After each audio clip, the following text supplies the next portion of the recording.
Logo depois da minha conversão e do meu batismo no Espírito Santo, uma das primeiras referências teológicas e pastorais que conheci foi o pastor Paulo Júnior. Foi através de irmãos mais maduros na fé, gente que já caminhava muito tempo com Cristo, que ouvi seu nome pela primeira vez.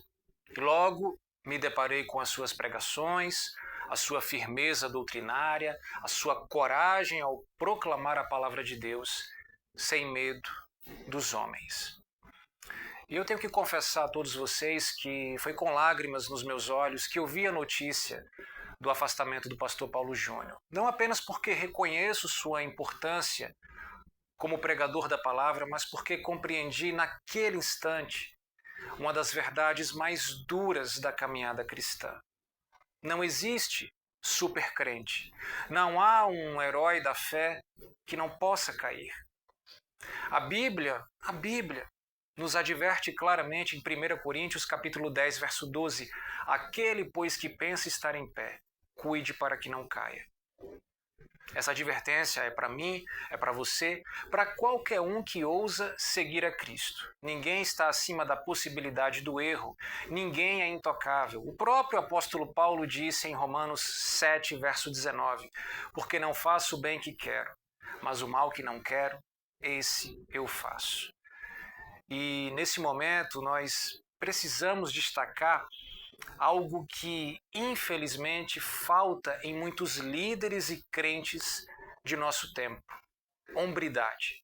O pastor Paulo Júnior, ao reconhecer os seus erros e se afastar do ministério pastoral, demonstrou algo raro em dias de tanto orgulho e resistência à correção. Ele poderia ter tentado esconder, mascarar, dar desculpas, mas não. Ele assumiu, se retirou e pediu perdão.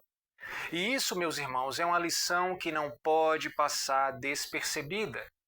Porque o verdadeiro homem de Deus, a verdadeira mulher de Deus, não é aquele e aquela que nunca cai, mas aquele que, ao cair, se arrepende. O verdadeiro servo do Senhor não é aquele que finge não errar, mas aquele que, ao errar, se humilha e busca a restauração.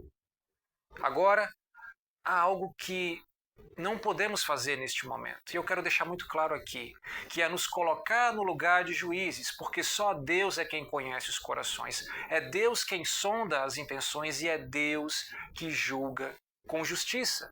Quantos de nós aguentaríamos viver sob os holofotes que o pastor Paulo Júnior viveu?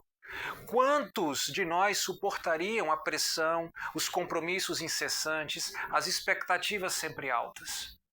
O peso de um ministério público pode facilmente sufocar um homem ou uma mulher de Deus. Não há tempo para descanso, para refúgio, para silêncio.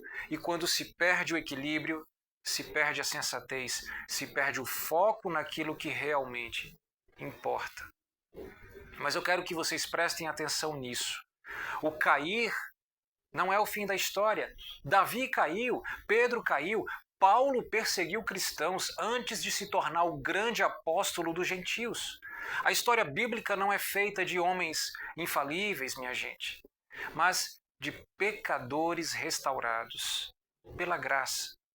Por isso, irmãos, eu conclamo vocês a orarem. Orem pelo pastor Paulo Júnior, orem por sua família, orem para que Deus o restaure, fortaleça e direcione os seus passos. O Evangelho não é um tribunal de condenação, mas sim um hospital para os feridos. E se há algo que podemos aprender neste episódio é que quem um dia nos edificou com a palavra, agora precisa de nossas orações para se reerguer. Que essa situação nos ensine que ninguém está acima do erro, mas também ninguém está abaixo da graça de Deus. Porque o Evangelho não é sobre nunca cair. O Evangelho é sobre se levantar, arrependido, transformado e seguir para aquilo que Deus ainda tem reservado. Eu finalizo aqui afirmando que o que define um homem de Deus não é o tamanho da sua queda, mas a sinceridade do seu arrependimento. Que todos nós possamos aprender isso e que possamos, como igreja, ser um instrumento de restauração e não de condenação.